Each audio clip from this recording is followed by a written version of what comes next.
Hare Krishna.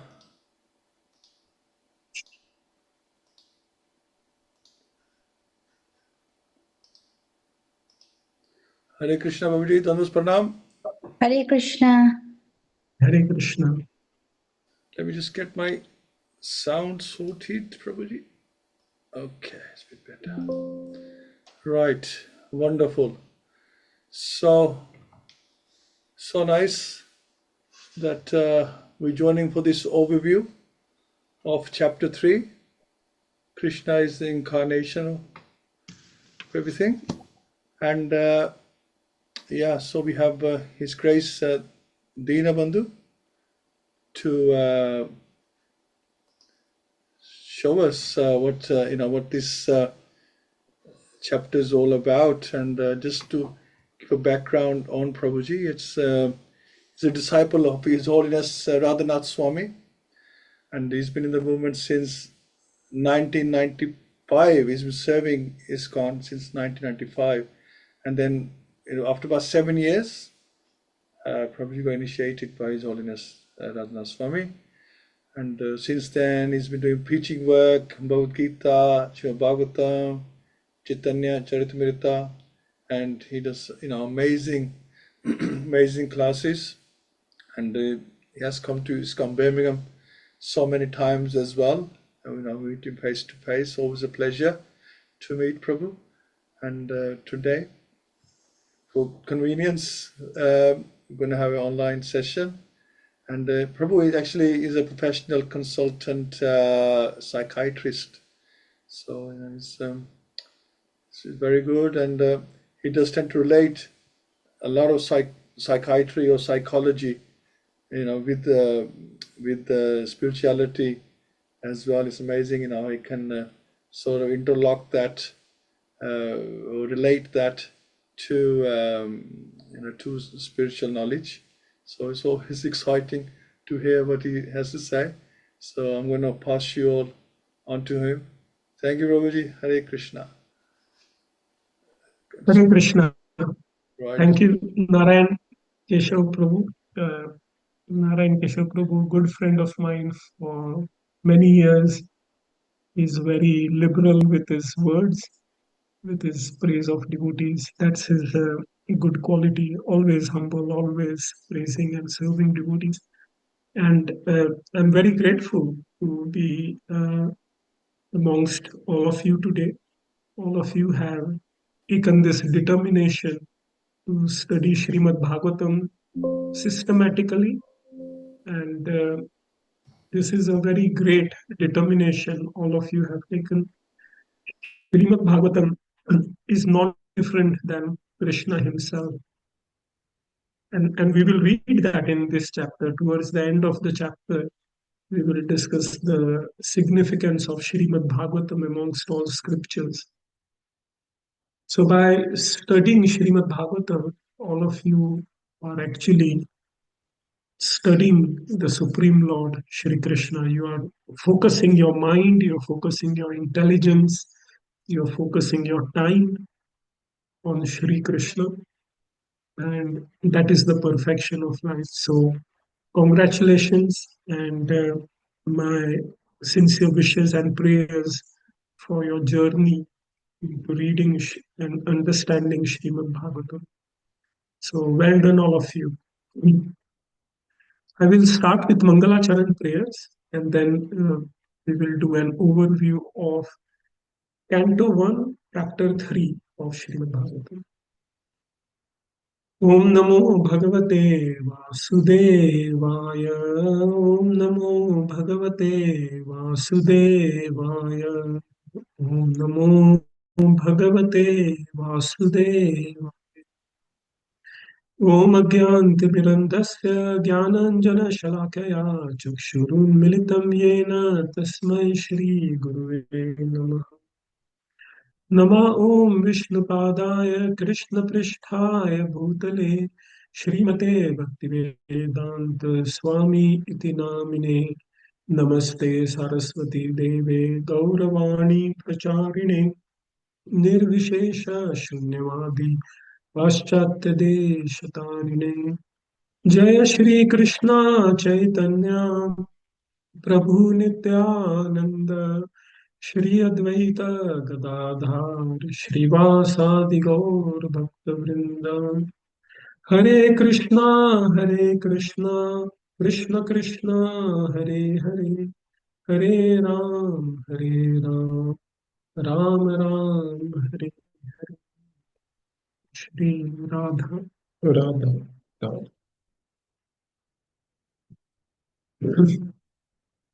So, as you would have studied in earlier chapters, there is a conversation going on between Suta Goswami and the sages of Naimisharanya, who are headed by Shaunak Rishi.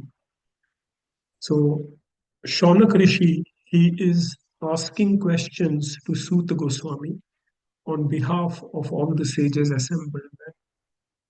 And Suta Goswami is now responding to those questions. So you heard those questions in the previous chapters, and now Suta Goswami is answering them. So text 1 begins with Suta Goswami saying something. Suta Uvacha Jagrehe Paurusham Rupam Bhagavan Mahadadivi Sambhutam Shodashakalam Adav Loksisriksha. So, in the beginning of creation, the Supreme Lord, he first expounds himself as the Purusha or the universal form. And he gives all the ingredients for material creation. Thus, the 16 principles of material action were created.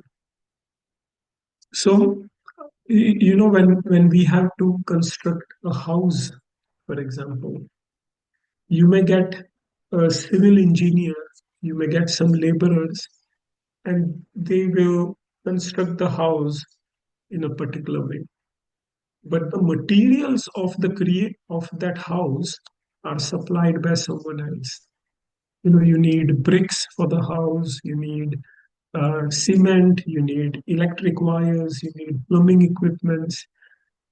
The civil engineer and the contractor, they just assemble all the ingredients. So similarly, Lord Narayan in his Purusha incarnation, he provides all the ingredients. And Brahma, he is only assembling them. Many a times people say Brahma is the creator, Vishnu is the maintainer, and Lord Shiva is the destroyer. But the power to create is also given by Lord Vishnu. He provides the ingredients, he empowers Lord Brahma. So this is what is being said here, that in the beginning of the creation, the Lord first expanded himself in the universal form, in the Purusha incarnation. Therefore, the first verse of Śrīmad-Bhāgavatam is Janmadasya Yatah. Everything begins from the Supreme Lord. So that is what Suta Goswami is emphasizing here. The creation begins with the Supreme Lord providing the ingredients. And then an incarnation of that Purusha, he lies within the Garbhodak ocean. From his navel sprouts a lotus, and from the lotus flower, Brahma, the master of all engineers, become manifest.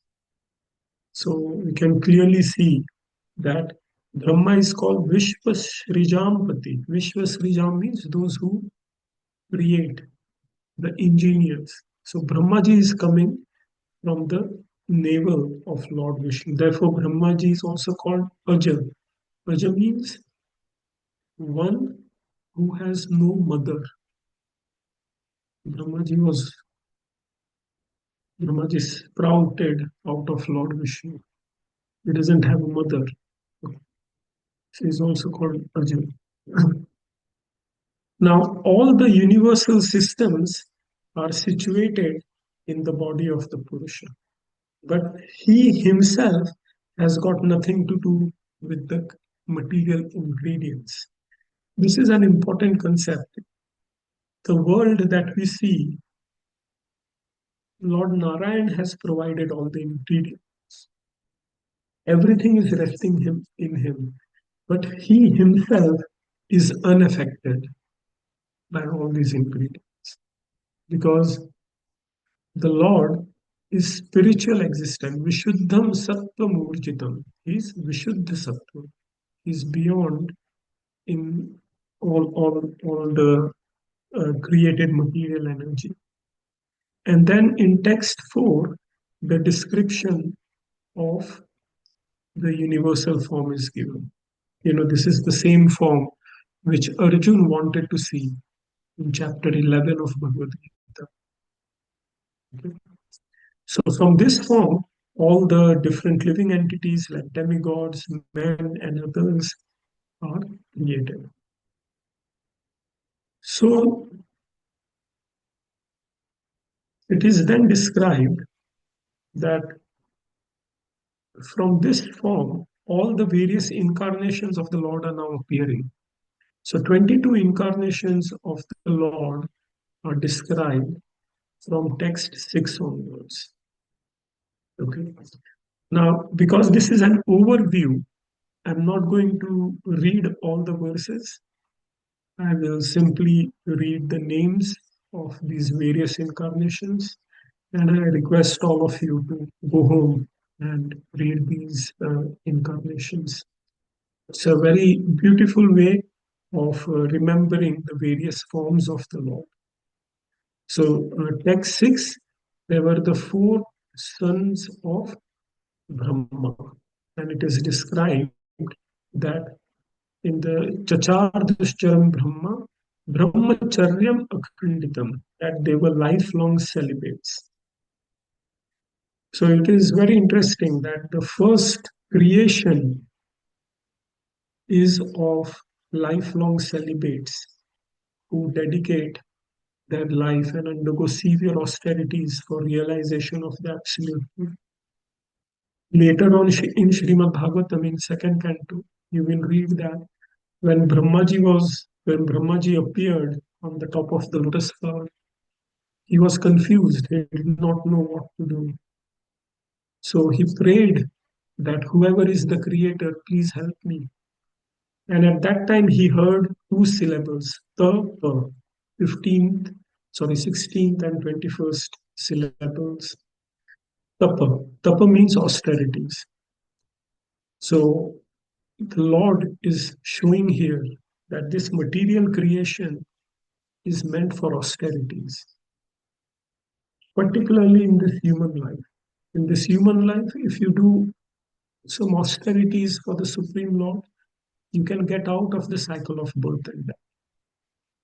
This material world is a prison. The purpose of prison is not to stay there. The purpose of prison is to reform ourselves and get liberated. So for that, we need to do austerities. And Srila Prabhupada has given us a very simple formula for austerities. He says in Kali Yuga, chant Hare Krishna 16 rounds, follow 4 regulative principles. That's the austerity we have to do. Okay. So if we can do these austerities, we will nicely progress in spiritual life. Okay. The next incarnation is the Chaukaram Vapu, the boar incarnation, Varahadev. The third one, Devarshi Narad. Narmuni himself is an incarnation of the Supreme Lord. The fourth is Naranarayan Rishi. So Naranarayan, they are currently residing in Badrik Ashram. And they are taking severe and exemplary penances to control the senses. So the same idea is being emphasized. Fifth incarnation is Lord Kapila. So we will discuss the pastimes of Lord Kapil in third canto of Śrīmad-Bhāgavatam. Actually, Śrīmad-Bhāgavatam is henceforth, it is a description of the various incarnations of the Lord. From third canto onwards, different incarnations of the Lord will be described, going right up to 10th canto, where the Supreme Lord Krishna himself appears. Sixth incarnation is the son of sage Atri. Seventh incarnation is Yajna. Eighth, King Rishabhdev. Ninth incarnation, Prithu Maharaj. Then the Matsya avatar came. So after that, after Matsya avatar, Kurma avatar, the tortoise incarnation, and then Dhanvantari, and then Mohini Murti. So in the churning of the ocean, various incarnations of the Lord were present. Kurmadev was present, Mohini ji was present, and Dhanvantari was present, and then of course the Supreme Lord himself came over there. 14th incarnation is Lord Narsimhadev. So Lord Narsimhadev will be described in the 7th canto of Śrīmad-Bhāgavatam. 15th incarnation, Vamanadev. 16th incarnation is Parashuram. 17th incarnation, Vyasadev himself, the author of all the Vedas. 18th incarnation, Lord Ram. So we recently celebrated the Ramanavami, the appearance of Lord Ram. He is described as the 18th incarnation. And 19th and 20th are Balram and Krishna himself.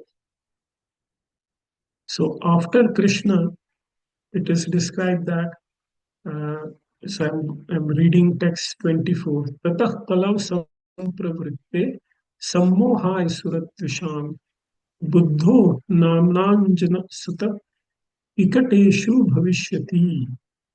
So this verse is very interesting. Śrīmad-Bhāgavatam was written thousands of years ago, and it is predicting the birth of Lord Buddha. And it is even saying where he will appear. Ikateshu, in the province of Gaya. And what will be the purpose of his appearance? Sammohai Suratrisha. For the purpose of deluding those who are envious of the devotees of the Lord. Okay? So our sages, they could foresee the future as well. And Vyasadeva is writing here that Lord Buddha will appear.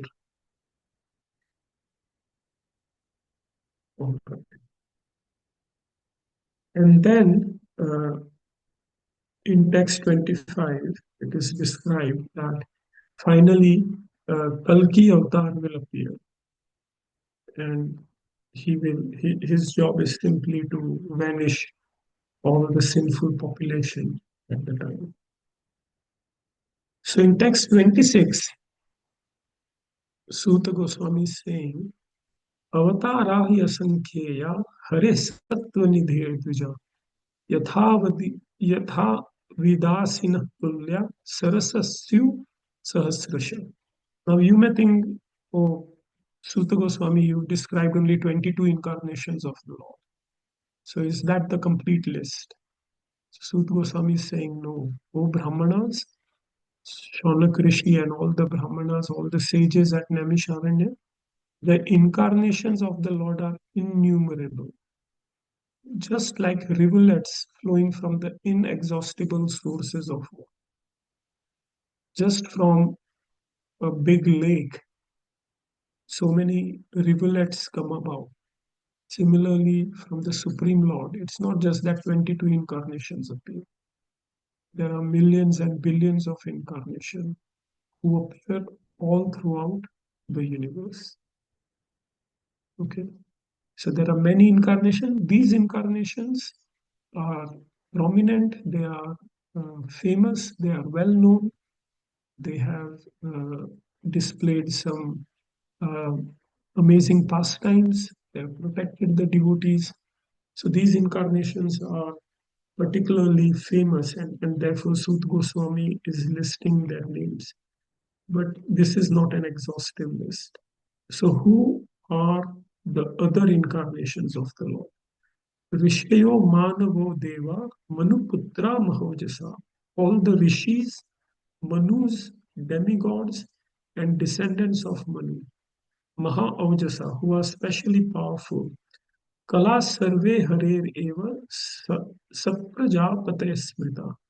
They are plenary portions or portions of plenary portions of the Lord, including the Prajapatis.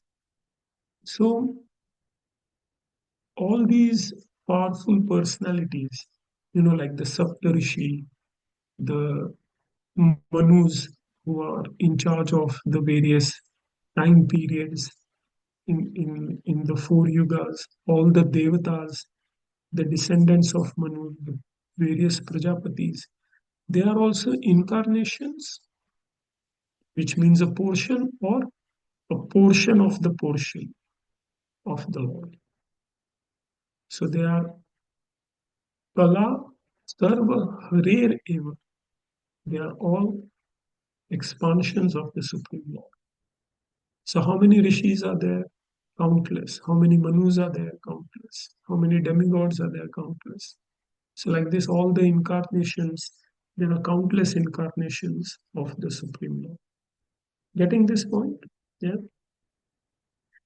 So after listing all the incarnations, so the 22 prominent incarnations, and then there are innumerable other incarnations, Sut Goswami concludes very beautifully in text 28. This is a verse which is often quoted by Srila Prabhupada and other acharyas, and I would request all of you that you can memorize this verse. This verse is a very good evidence to say that Krishna is the Supreme Personality of God. So Suta Goswami is saying, Ete cham shakala pumsam. So we have discussed the ansha, the plenary portions of the Lord, and kala, portion of the portions of the Lord. Okay, so innumerable incarnations, all of which I have mentioned above. Krishnastu Bhagavan Swayam. But who is the origin of all these incarnations? The word here used is Krishna. Lord Shri Krishna is the source of all this incarnation. But, okay, when you say a sentence that uh, the prasad was very good, but, so now what is coming is more important than the first part of the sentence, isn't it? If I say, I like you, Prabhuji, but then whatever I say next will have more weightage than the first one. So if I say, Prabhuji, prasadam was very good, but gulab jamun, that was something far out. So gulab jamun is placed above the prasad. Or if I say, Prabhuji, you're a good person, but you talk too much. So talking too much takes prominence over the first half of the sentence. Okay. So therefore, here Suta Goswami is saying, Ete chamsha kalapumsam. I have listed all the incarnations and plenary portions of the Lord. But, tu means but. But Krishnastu Bhagavan Swayam. But Krishna is the Supreme Lord. So you can understand the hierarchy. Yes, they are all very powerful incarnations of the Lord, but Krishna is the source of all these incarnations. Indrari Vyakulam Yoge, Mridayanti Yuge Yuge. So you may say, if Krishna, you are the source, why do you have to appear as different incarnations? So the explanation is that these incarnations come whenever there is a disturbance created by the demons. Then Lord Krishna comes to protect the devotees. So when Prahlad Maharaj was being disturbed by Hiranyakashipu, Krishna came as Narsimhadev. Why did he not appear in his own form? Because Brahmaji had given a particular benediction to Hiranyakashipu. You cannot hurt, you cannot be killed by a man or an animal, and so on and so forth. So Krishna assumed a particular form to appear as Lord Narsimhadev and kill Hiranyakashipu, protect Prahlad Maharaj. Why does Krishna appear as Buddha? So as to stop the slaughter of animals. So he appears in a particular form. Why did he appear as Vamandev?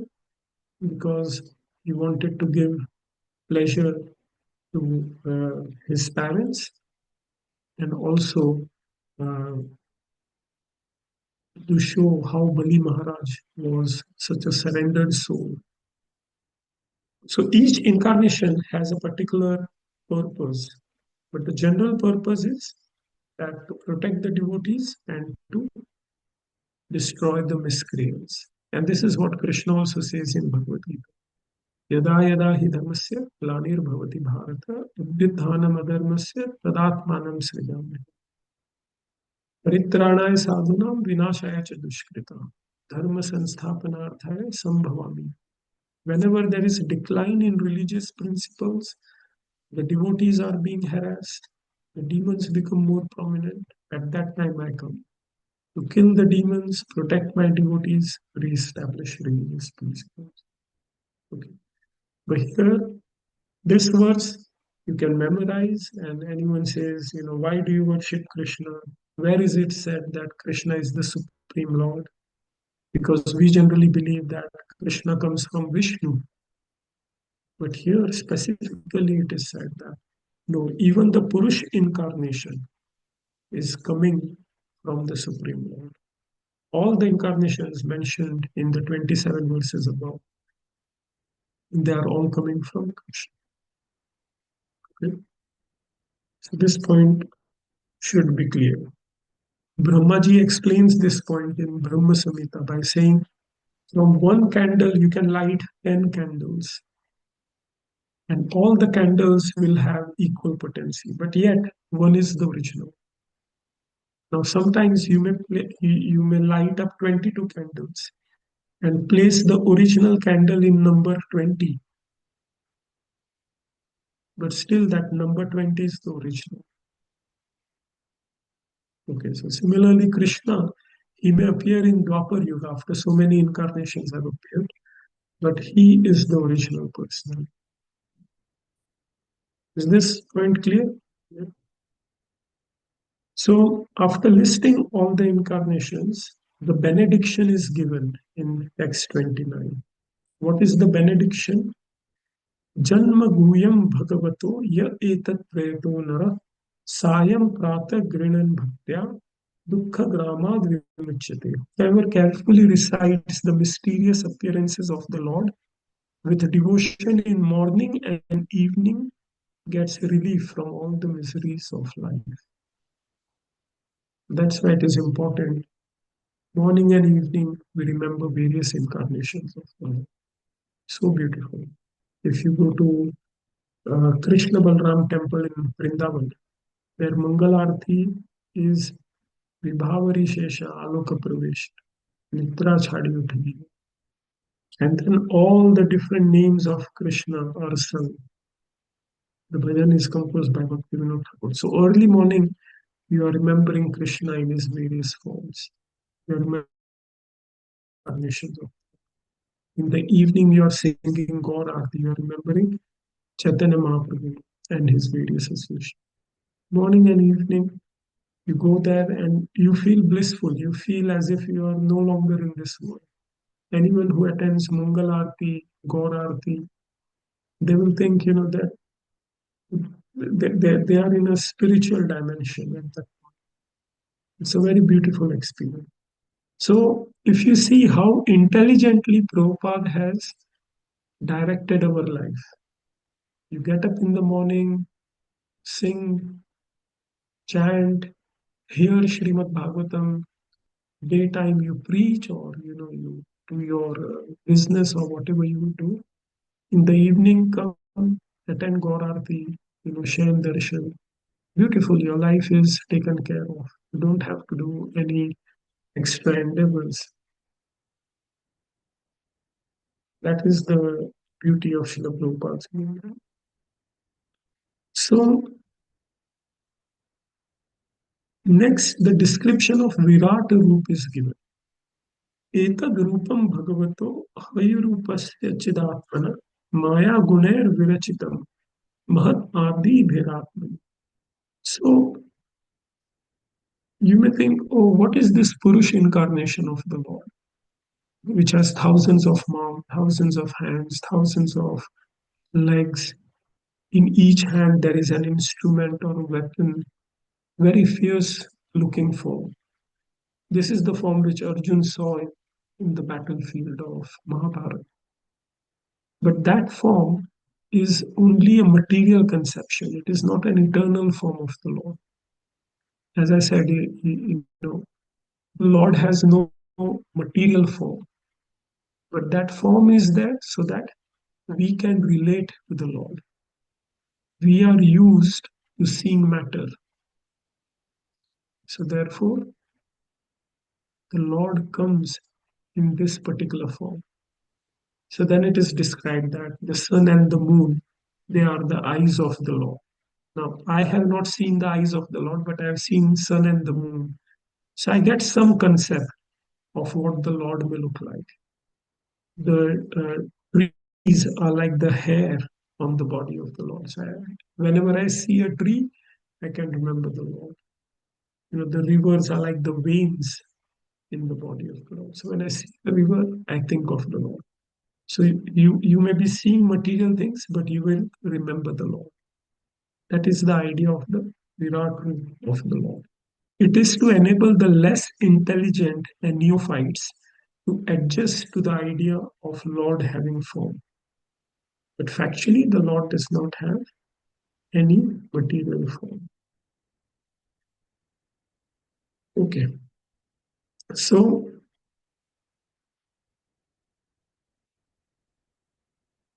that description continues till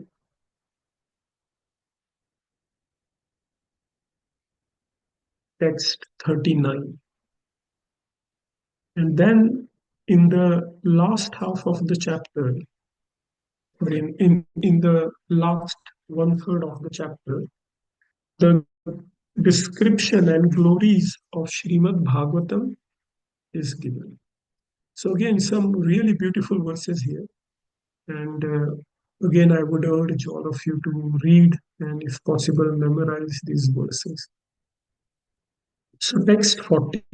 Idam Bhagavatam Nama Puranam Brahma Sammitam Uttama Shloka Charitam Chakara Bhagavan Rishi Nishreyasaya Lokasya Dhanyam Swastyanam Mahat. This Śrīmad Bhagavatam is literary incarnation of the Lord.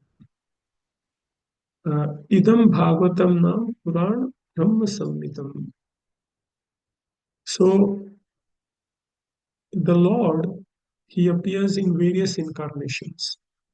We've heard about the Matsya incarnation, the fish incarnation of the Lord, Varaha incarnation, Moor incarnation of the Lord.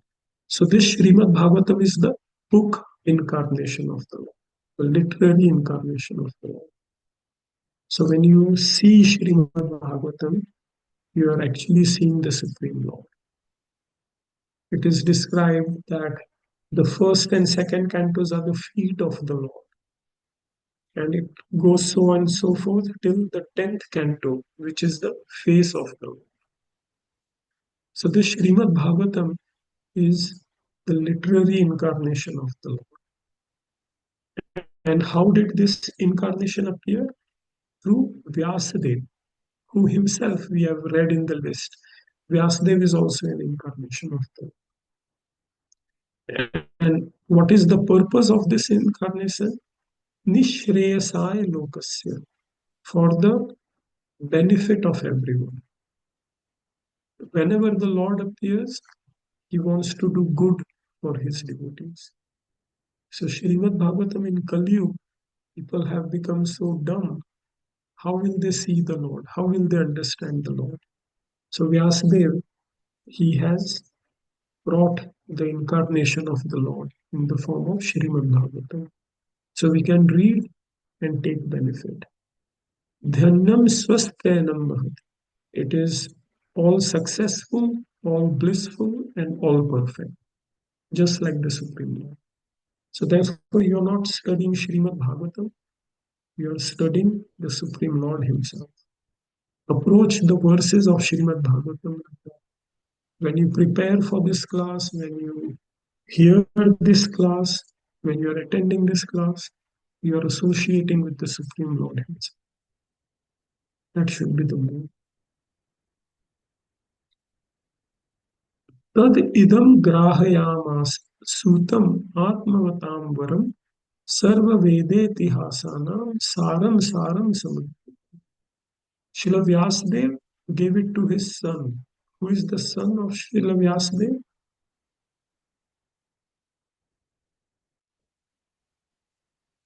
Shukadeva Goswami. Okay. So Shukadeva Goswami, he was in the womb of his mother and he did not want to come out. Many years passed and then Srila Vyasadeva spoke Śrīmad-Bhāgavatam to Shukadeva Goswami in the womb of his wife. And then hearing Śrīmad-Bhāgavatam, Shukadeva Goswami came out. He did not want to come into this material world. After hearing Śrīmad-Bhāgavatam, he realized that no, even in this material world, the Lord is there as Śrīmad-Bhāgavatam. So he accepted that knowledge and he came out. So Srila Vyasadeva delivered it to his son, who is the most respected among the self-realized. And this Śrīmad-Bhāgavatam, Sarva Vedeti Hasana Saram Saram Samudra. You know, from milk, you get cream, which is the essence of milk. So similarly, Srila Vyasadeva, we will read later on in first canto, he compiled all the Vedic literatures. And he was not happy. You know, if you study the Vedas have everything. It has dharma, artha, kama, moksha, Ayurveda, Dhanurveda, whatever knowledge you want is there in the various Puranas. Last year I read parts of Garud Puran. Garud Puran describes how to identify various gems, how to have the desired progeny. So many things are there in the Vedas. Now, generally, when you give knowledge to someone, you feel happy. Someone doesn't know particular thing, and you give that knowledge. Like I am a doctor, someone comes to me with cough, and I tell him, the cough is due to smoking cigarettes. You give up your smoking. So with that knowledge, people understand, they become happy. And then if that person gives up smoking, then I will become happy. That, I gave him something which was beneficial for him. So Vyasadeva, he gave the entire Vedas to mankind. So how much happy he must have been. But on the contrary, he was very sad. And he did not know why he is so sad. I'm giving something, I'm doing charity work. All the knowledge which is there I have given, and yet I am not happy. So at that time, his guru, Narad Muni, appears. And he says, you are not happy because you have not given the true knowledge. You have not given the essence of all knowledge. Like this person who has a cough, he has come to me. And I say, well, the cough may be due to allergy, the cough may be due to smoking, the cough may be because you have an infection. Now, I'm not wrong, the cough may be because of all these things. but is not going to help him get rid of the cough. He will end up taking antibiotics, inhalers, so on and so forth. But if I tell him the root cause, if I tell him that no, this is because of your smoking, you stop smoking, your cough will go away, then he'll be truly happy.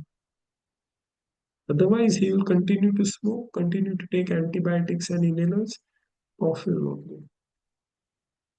So Narad Muni tells Vyasadeva that, oh Vyasadeva, you gave living entities everything. Dharma, Artha, Kama, Moksha, you gave them everything. But is that going to really help them? It will not help them. It will continue uh, their cycle of birth and death. What will actually help them is Yayatma Suprasidati. That devotional service unto the Supreme One, that will please them. And in none of the Vedas, you have given exclusive devotional service. You speak about devotion, but you also speak about gems. You also speak about snake bites. You also speak about having a good progeny. You also speak about this yajna, that fasting, this charity. So living entities will get confused. They will not know what is the true goal of life. So therefore, you have to write a scripture which is presenting the essence of spirituality. No contamination, just the pure spirituality. So then Srila Vyasadeva wrote Śrīmad-Bhāgavatam and he became happy. So Śrīmad-Bhāgavatam, Vyasadeva wrote after extracting the cream of all Vedic literatures. So therefore, when you study Śrīmad-Bhāgavatam, you will come to the right conclusion. Getting this point? So again, all glories to you because you're not studying at any other Puran or Itihas or Veda. You have taken the determination to study Śrīmad-Bhāgavatam. So by studying Śrīmad-Bhāgavatam, you will know the essence of spiritual life, which is devotion unto Shri Krishna. Okay? So this is the glory of Śrīmad-Bhāgavatam. That's why it sits on top of all other Puranas. So Shukdev Goswami, the son of Vyasadeva, so he heard it from Vyasadeva in the womb of his mother. He in turn, Shukdev Goswami delivered the Bhagavatam to Maharajam Parikshitam, Maharaj Parikshit. Prayopavishtam Gangayam Paritam Paramarishi. So Parikshit Maharaj, he was cursed to die in 7 days by the son of a Brahmana, by Shringi. So Parikshit Maharaj sat on the bank of the Ganges. All the rishis, all the saint people, they came. And Parikshit Maharaj asked them a question. What is the duty of someone? And specifically, what is the duty of someone who is about to die? What should he do? So at that time, Parikshit Maharaj, Shukdev Goswami comes. And everyone accepts him as the supreme teacher. And then Parikshit Maharaj narrates Śrīmad-Bhāgavatam. Shukdev Goswami narrates Śrīmad-Bhāgavatam Parikshit. So this is the disciplic succession in which it came. Krishne swadhamupogate dharma jnanadibhi sah kala nashta drishamesha purana dhanodita. After Krishna left to his own abode, one of the questions by Shaunak Rishi, the Suta Goswami, is what happened, what will happen, what religious principles will we take shelter of now that Krishna has departed? So that is being answered in this verse. That after Shri Krishna left to his own abode, everything went with him. Religion, knowledge, etc. Everything went with him. And the dense darkness of Kali took hold. In Kali Yuga, there is nothing good. You look everywhere. Today, one of my very dear friend and devotee, he messaged me. I asked him, how are you doing, Prabhuji? So he said, I'm fighting unnecessary battles. I don't even know what I'm doing. And I said, Prabhuji, that is the situation of everyone. The whole world has gone mad. So Kali is such a time that people don't know what they are looking for. They are just doing anything crazy. So in this darkness, Bhagavad Puran has risen just like the sun. Krishna, sun has set. He wounded up his pastimes. He wound up his pastimes and he left. So the night of Kali began. And to dispel that darkness, Krishna then reappeared as Bhagavad-Gita. So by reading Bhagavad-Gita, he will never be under the influence of darkness of Kali. So I'm therefore very happy that all of you are planning to read Śrīmad-Bhāgavatam systematically.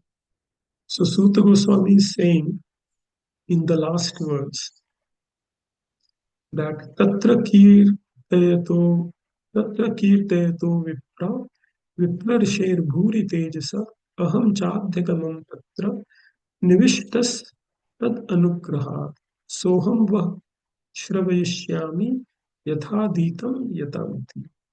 That, O Brahmanas, so Vyasadeva told Śrīmad Bhāgavatam to Shukdev Goswami. Shukdev Goswami told to Parikshit Maharaj. And at that time, I was present there. I means Sutta Goswami saying I was present there. And I heard with rapt attention. So I am in the disciplic succession. And now I will recite the Śrīmad Bhāgavatam Yatha Dhitam Yatamati. According to whatever I have understood, according to whatever I have realized. Okay. So, to summarize this chapter, the incarnations of the Lord are described, and then it is described that Krishna is the Supreme Lord. He is the source of all incarnations.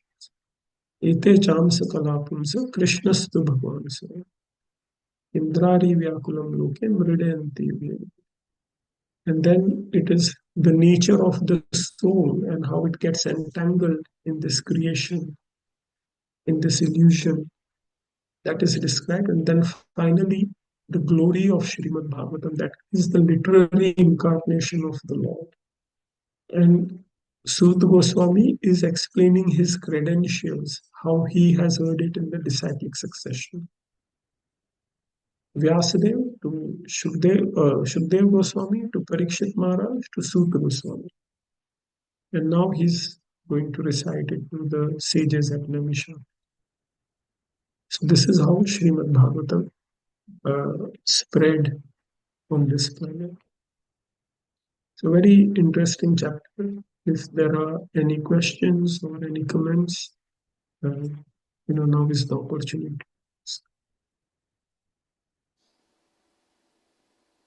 Hare Krishna. Any questions, please? You can unmute yourselves, or you can put in the chat box. And thank you so much, Prabhu. Wonderful, wonderful class, and so many points. I mean, I think most of us will have to listen again. So just to recapture what we just heard, and I am really amazed. I've been through it, but we don't necessarily see things, how you explained. So, that's an add-on to what we've been through. So wonderful compliment to the chapter 3 that you have given, the process and how you explained it, especially the emperor verse, and, about the incarnations, how they come together, and they can come together at one time, and especially churning of the ocean. There were so many incarnations present.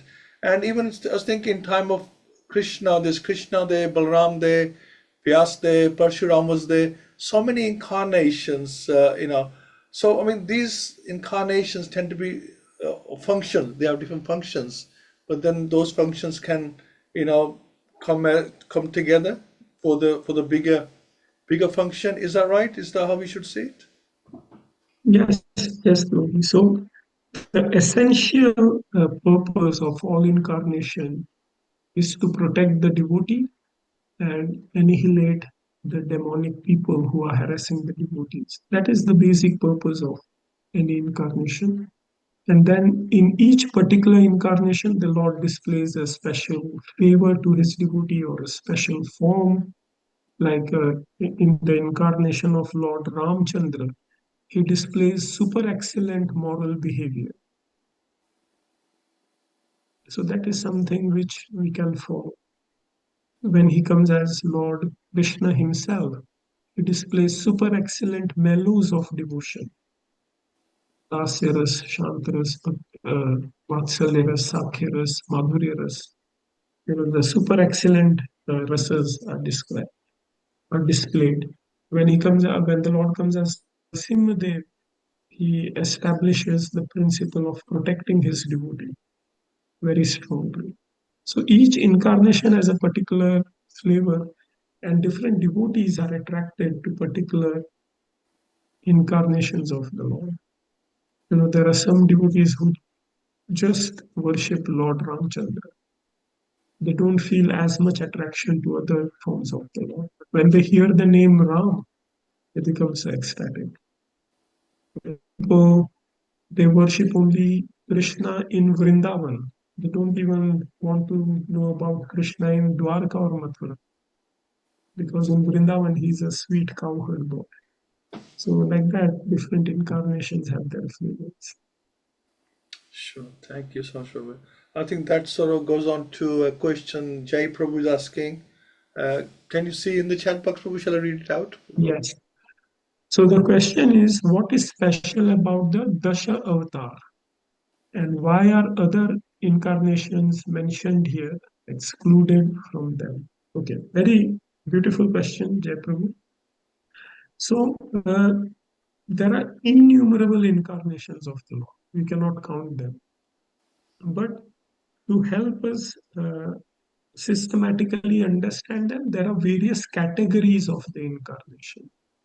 For example, there are the Yuga Avatar. For each of the four Yuga, there is a specific incarnation. Like in Kali Yuga, the Yuga Avatar is Chaitanya Mahaprabhu. In Dwapar, it is Shri Krishna, like that.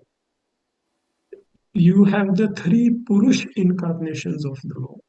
So these are the Mahapurush, the Garbhodakshai Vishnu and Kshirodakshai Vishnu, from whom all the creations appear. You have Shaktiavesh avatar of the Lord. So these are the incarnations. They are actually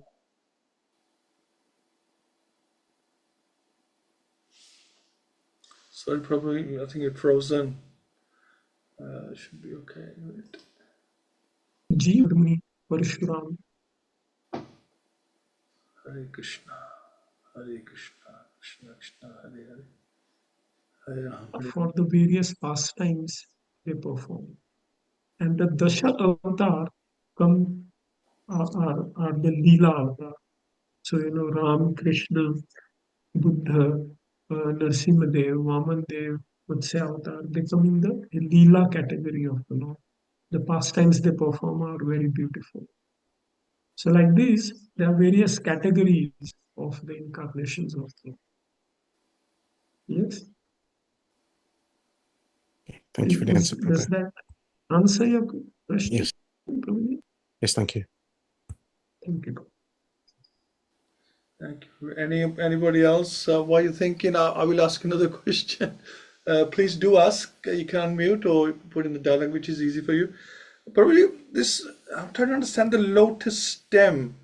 That Lord Brahma, he climbed down, and he Yes. couldn't find anything, etc. Now, it's also mentioned that the lotus stem is huge. It's like it contains the 14 planetary systems. So how do we understand this Yes. lotus stem that Lord Brahma climbed down? Okay. So you will read more about it in the second canto of Śrīmad-Bhāgavatam when creation is described. So the Lord, when he's lying on this universal ocean, from him this lotus flower appears. That the flower is connected to the navel of the Lord by this stem. In this stem, all the planetary systems are there. Okay. So when Brahmaji appeared on top of the lotus flower, try to imagine his perspective. He saw that everything was dark. He is the only person in the whole of creation. And when he looks from the lotus flower below, all he sees is this huge ocean. Okay, so he becomes very afraid. He's thinking, oh, where am I? Who am I? What is all this darkness? What is the purpose of my life? What am I supposed to do? Is it not? Sometimes I have seen patients come out of anesthesia. So when they come out, they are confused. Where am I? Who are all these people? What am I meant to do? What happened to me? Like this, Brahmaji, he's just come out into the creation and everything is perplexing. So then Brahmaji, he is intelligent. He thinks that all this creation is there before me. Okay, it's not that after me I have seen all these planetary systems come about. They are all existing before me. So there is a creator who created these things and who created me as well. And Prabhupada says this is the beginning of spiritual life, where you see that my father is there, my grandfather was there, my great-grandfather was there. But there must be someone to begin with. All these planets are there. This creation is there. I did not create. Someone must have created it. So Brahmaji says, okay, let me pray to that creator. That is the beginning of spiritual life. Then Krishna asks him to do austerities, tapa, and then Krishna reveals the entire spiritual knowledge to him, Śrīmad-Bhāgavatam through the Gayatri Mantra. Then Brahma realizes, oh, this is what I need to do. Then he prays to the Lord to fulfill the creation duty that he's been allocated, and then he creates. So he all the 14 planetary systems are there. He places living entities accordingly. Okay. But more about it in second canto of Śrīmad-Bhāgavatam. Thank you so much. Creation is described in detail once in second canto and twice in third canto. So you will have 3 opportunities to go through the entire creation when you study Śrīmad-Bhāgavatam. And it gets more complex every time. So isn't it? It's like there's a lot of information. There's a lot of information on creation. Yes. So yeah, it's Creation is simple. Don't worry about creation when you come to second or third canto. It is very simple. We have just completed the creation in third canto in my group. It's very simple. I think most of the participants now understand the various steps. That's good. That's good. So you can revisit them. Thank you so much, Babu. Thank you. Ajay, would like to ask a question? Hare Krishna, Prabhu. Yeah, Hare just, Krishna.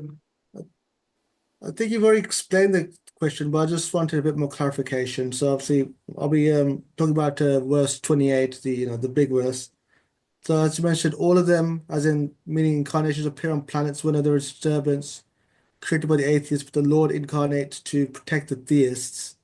So when it says all of them, we're including all the lesser incarnations like Vibhuti as well. We included them. But whereas All the Lord, incarnations. say that again, Prabhu? All the incarnations. Yeah.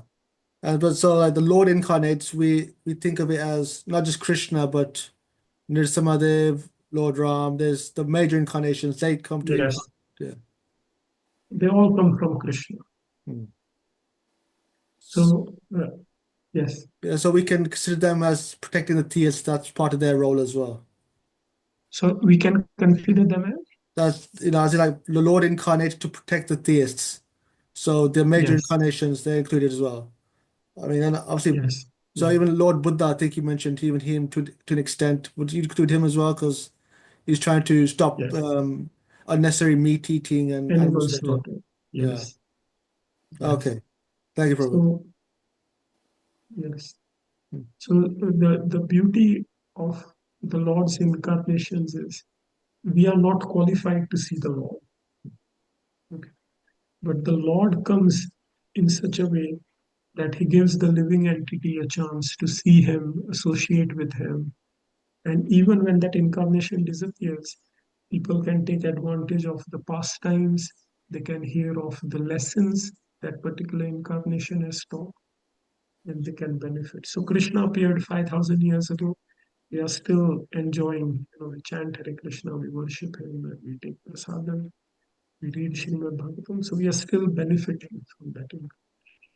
So all incarnations, Lord Ramchandra, Lord Buddha, whoever, they are all coming from Shri Krishna himself. So what was the other one? Yeah, so you also understand like the rishis, manus, they also fall within incarnation as well. So they also have the purpose as well in terms of teaching us how to how to go about our bhakti as well in one sense. Yeah. But, so that's yeah, I think yeah. Is there any other obviously this is the major verse within this chapter. I'm just trying to think. Is there any other verse you could? I mean, I was putting in the spot, but any other verse that I could add to this verse in terms of, see, this is the verse that we use to explain that Krishna is the original personality of Godhead. He's the source of all sources.